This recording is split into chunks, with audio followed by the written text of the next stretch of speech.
শুধু গান নয়, গানের গল্প। সে ডানা মেলে উড়ে যায় অল্প অল্প একদিন, প্রতিদিন একদিন প্রতিদিন।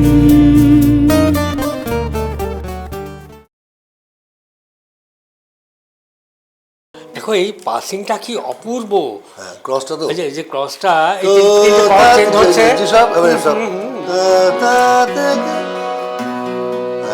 এই বি মেজার থেকে গিয়ে বি মেজার সব অপূর্ব অপূর্ব অপূর্ব ক্রস। এই গানগুলোকে আসলে এগুলো বাংলা গানের মাইলস্টোন হয়ে থাকবে। আবার ধরো অন্তরায় ঝুম ঝুম দুপুর মেজার মেজার মাইল, এটা তোমার একটা হ্যাবিট, মেজার মাইনার চেঞ্জ। ক্রান্ত ঘিরে দৃষ্টি মেলা, বেপরোয়া প্রাণ, বেসুর গান, বেহিসেবি পথ চলা, কোথা থেকে এক নিমেষে বেপরোয়া মেঘ এসে, কোথা থেকে এক নিমেষে বেপরোয়া মেঘ এসে নিভিয়ে দিল রোদের বাতি, নিভিয়ে দিল রোদের বাতি, নিভিয়ে দিল রোদের বাতি। কুসুম কুসুম রোদ্দুর ছিল একটু আগে। আহা আহা আহা, এই গানটাই পরিবেশ ভালো করে দিচ্ছে, ওয়েদার ভালো করছে। কিন্তু একটা অদ্ভুত কন্ট্রাস্ট তোমার সব ব্যাপারে। একদম রাজনৈতিক পরিবারে বেড়ে ওঠা, একদম বামপন্থী রাজনৈতিক পরিমাণে আমাদের পরিবার রাজনৈতিক, হ্যাঁ আমাদের পরিবার সমষ্টিগতভাবে মানে দাদু জেঠুরা কংগ্রেস পার্টির সমর্থন করতেন। বাবা ওখান থেকে, বাবা ক্লাস 4 থেকে হোস্টেলে থাকতেন বীরভূমের পাইকর বলে জায়গায়, পাইকর খুব পুরনো জায়গা, সেখানে পাইকর স্কুলে বাবা পড়তেন। ক্লাস 4 থেকে বাবাকে হোস্টেলে পাঠানো হয়েছিল। তো সেইখানে বাবা পরবর্তী জিয়াগঞ্জ কলেজে পড়েছেন, কেন কলেজে পড়েছেন। বাবা ছিটকে বেরিয়ে এসে কংগ্রেস পার্টি জয়েন করেন। তা মা, বাবার সঙ্গে বিবাহের পরে মাও প্রভাবিত হন। তো আমাদের বাড়িতে হরেকৃষ্ণ কুমার এসছেন, শহীদুল রসুল এসছেন। বাবা কোথায় জেলা পরিষদের সভাপতি? না, বাবা পঞ্চায়েত প্রধান ছিলেন, আর স্কুলে পড়াতেন বাবা। মা আর্টস মিস্ট্রেস ছিলেন। আমাদের বাড়িতে বড় একটা হাঁড়ি ছিল, ইলেকশন আগে সেই হাঁড়ি নামানো হতো, মানে অনেক লোক আসতেন, মনে আছে। নির্বাচনী তহবিলে মা বালা বন্ধক দিয়ে টাকা দিয়েছেন। একসাথে পত্রিকা করতেন মা। মহিলা সমিতি মেম্বার ছিলেন মুর্শিদাবাদ জেলার। পারিবারিকভাবে আমরা কংগ্রেস সমষ্টিগতভাবে, হ্যাঁ। আর আমাদের চাষবাসটাই ছিল আমাদের মূল। জোরদার পরিবার ছিল আমাদের, সামন্ততান্ত্রিক পরিবার। আমাদের এক এক বেলায় 28-30 জন খেতে বসতাম ভাই বোন। আমাদের রঘুনাথগঞ্জ শহর থেকে একটু দূরে 8-10 মাইল দূরে স্যান্ডা বলে গ্রাম আছে, সেখানে আমাদের বাড়ি, দেশের বাড়ি। কিন্তু দমকলে যখন বাবা চাকরি করতেন, সেই পরিবারটা বলতে পারে কমিউনিস্ট পরিবার। একদম কমিউনিস্ট পরিবার। সেখানে একদম খবরের কাগজে আলতা দিয়ে পোস্টার লেখা, বড় কেরোসিনের দাম ছিল, সেখানে বড় বড় ফেস্টুন রাখা, ফ্ল্যাগ রাখা। গণশক্তি, দেশি তৈরি পত্রিকা সব পাতাতে আমরা সব আলপনা। আমি চক পেলে লিখতাম, জনকল্যাণ ময়দানে বিশাল জনসভা, প্রধান বক্তা জ্যোতি বসু, প্রমোদ দাশগুপ্ত। আমাদের ওই হ্যাবিটই ছিল, চক পেলে লিখতাম মেঝেতে, বোর্ডে যেখানে পেতাম। ওটাই হাতের লেখা প্র্যাকটিস হচ্ছে। কিন্তু তুমি তো নিজেও বামপন্থী রাজনীতির সঙ্গে যুক্ত ছিলে, সক্রিয়ভাবে এসএফআই করেছি কল্যাণী বিশ্ববিদ্যালয়ে। কিন্তু সেই সময়ের গান বাজনা বলতে গেলে তুমি যে ধরনের গান বাজনা করতে, এসএফআই বা বামপন্থী গান বাজনা মানে রেভলিউশন অ্যান্ড প্রোটেস্ট, ও হার্ড কোর একটা ব্যাপার। সেইখান থেকে ক্লাসিক্যাল মিউজিকের আঙিনায় তুমি ভিড়ে পড়লে। ক্লাসিক্যাল মিউজিকের আমার না, সেটা শুরুটা কিন্তু ক্লাস 6 থেকে হয়েছে। আচ্ছা, হ্যাঁ। আমি যখন দমকলে ছিলাম তখন আমাদের পরিবারে কেউ গান বাজনা করেননি, ছিল না। মানে বাপ জেঠু গান গাইতেন আর হারমোনিয়াম ছিল, কিন্তু সেটা সিরিয়াসলি কেউ নেয়নি আর কি। যেত দিদিদের বিয়ের যখন বয়স হয় তখন তাদের গান শেখানো শুরু হলো আর কি, যাতে করে পাত্রপক্ষের কাছে বেশি ইমপ্রেসিভ হয়, এরকম ছিল আর কি। আগেকার সেই কনসেপ্ট। তারা সেভাবে গান গানো ভালোবাসতো না, শুনতে ভালোবাসতো, সব করতেন। আর সেই সময় ভালো গুরুও পাওয়া যেত না গ্রামের দিকে, মফস্বল দিকে। আর আমার মা ওই একদিন খেলতে খেলতে শূন্য চম্পা শূন্য তারা এই গাড়িটা তো ফিরছিলাম নাকি, মা, আমার মনে নেই, মা বলে তখন নাকি মার মনে হয়, আমি অনেকবার বলেছি অনেক ইন্টারভিউতে, যে তখন মার মনে হয় যে ছেলে গলার সুর আছে, গান গাইলে হতে পারে, সে গালে হতে পারে। সেটা অনেক ছোটোবেলা। পরবর্তীকালে 6-এ পড়ার সময় প্রথম হারমোনিয়াম কেনা হলো, এবং শ্রীযুক্ত নিত্যগোপাল চক্রবর্তী আমার প্রথম গুরু, ডোমকলে থাকতেন, তিনি আমাকে 2 বছর শেখালেন। তারপরে ওস্তাদ দাউদ খান সাহেব 2 বছর শিখলাম, 11-12। তারপরে অপর্ণা দেব, উত্তরপাড়ায় শ্রীমতী অপর্ণা দেবের কাছে শিখলাম। পরবর্তীকালে শ্রীমতী সংযুক্তা ঘোষের কাছে 6 বছর শিখেছি। আমার সামনে বিশাল জগৎ খুলে গেল। তখন অনেক ম্যাচিওর বয়সে এসেছিলাম। যাই হোক, তো ক্লাসিক্যাল জগৎটা অন্য দিকে। হস্টেলে রেয়াজ করছি, আবার ইউনিভার্সিটি গিয়ে ধরো শব্দহাসমে মারা গেলে গান লিখছি, শুরু করছি, পথনাটক করছি।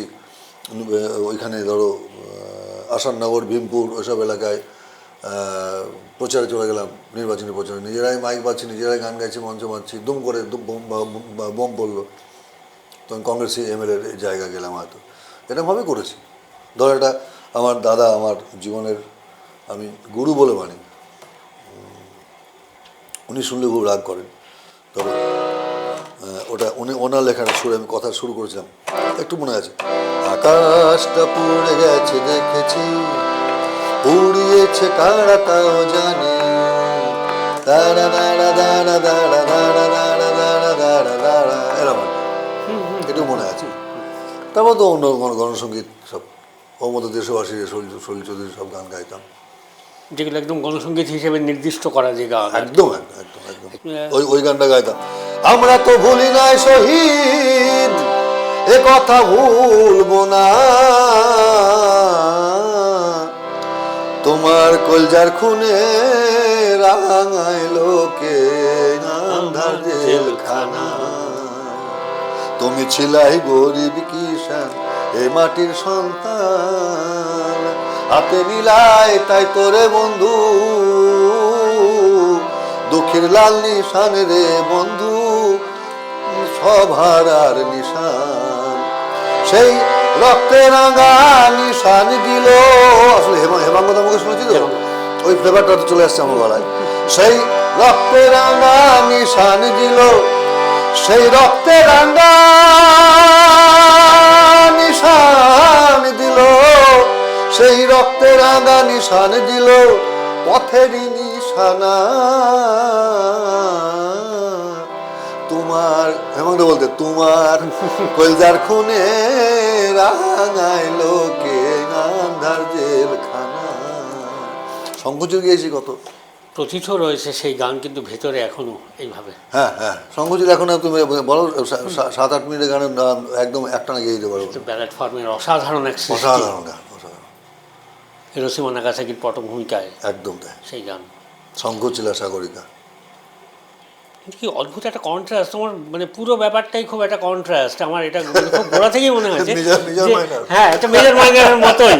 হ্যাঁ, এর পাশাপাশি দেখো, মানে একটা ফিউডালিস্টিক ব্যাপার, যে শাস্ত্রীয় সঙ্গীত মানে কোর্ট মিউজিক থেকে সেইখানে একদম তাই, একটা কংগ্রেস পরিবার, তার মাঝখানে একটা বিচ্ছিন্ন দ্বীপের মতো কমিউনিস্ট একটা জোন তৈরি হলো। বাবা বাড়ি যখন দেশের বাড়ি যেতাম, জেঠুদের সঙ্গে কি তর্ক বাবার, এরকম হতো আর কি, খুব স্বাভাবিক।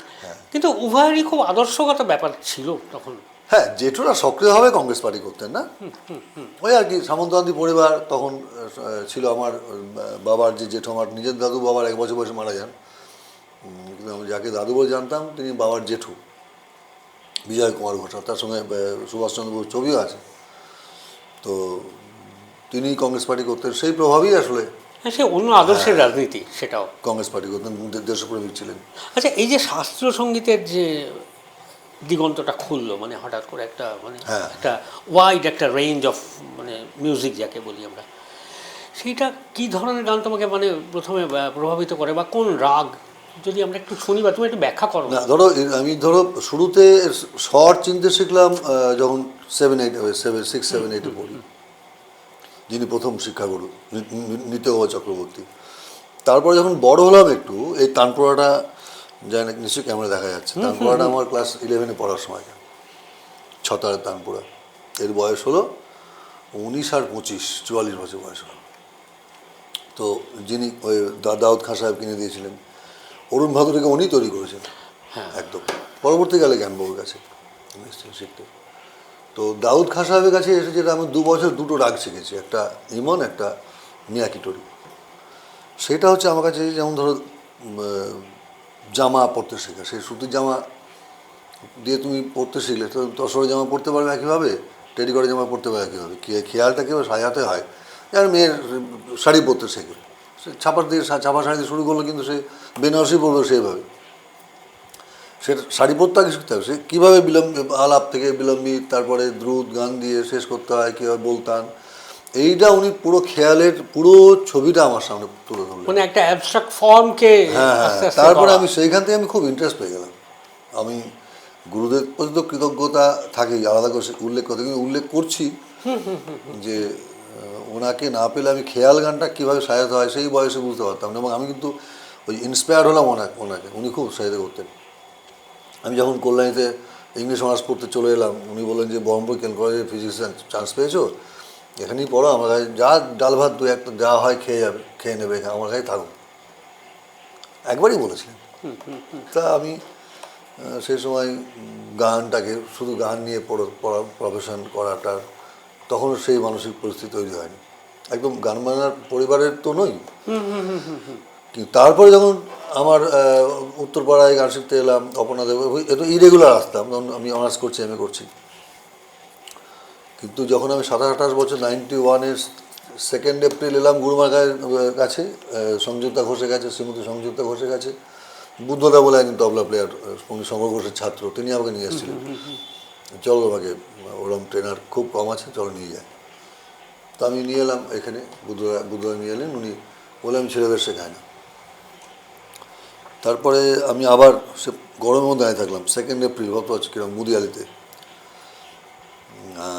তারপরে আবার এলাম, উনি আমার গান শুনলেন, এই গানটা গিয়েছিলাম, পিয়া পিয়াও পিয়াসি পিয়া পাপিয়া পুকারে, সে যেন বিরোহিণী, সে যেন, গড় খুব খারাপ, ক্ষমা করবেন, সে যেন বিরোহিণী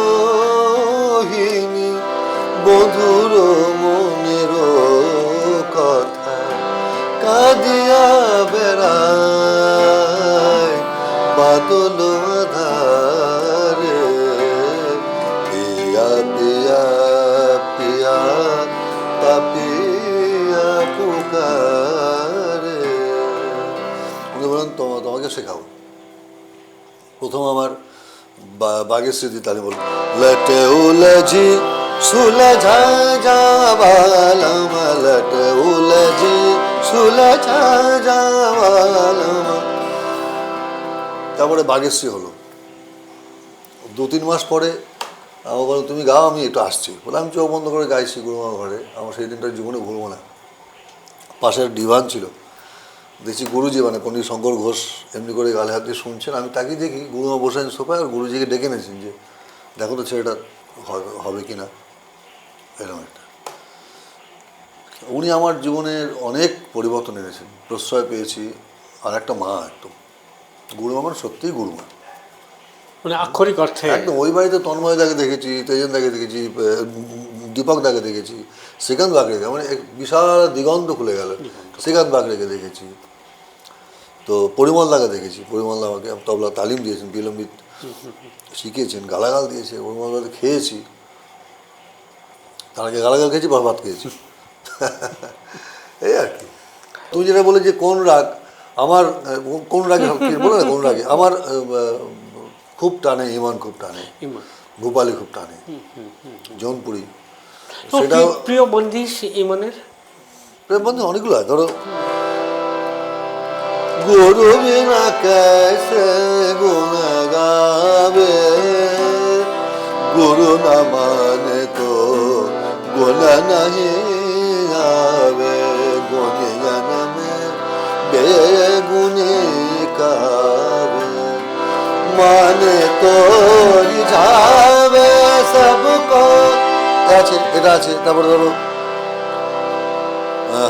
আরে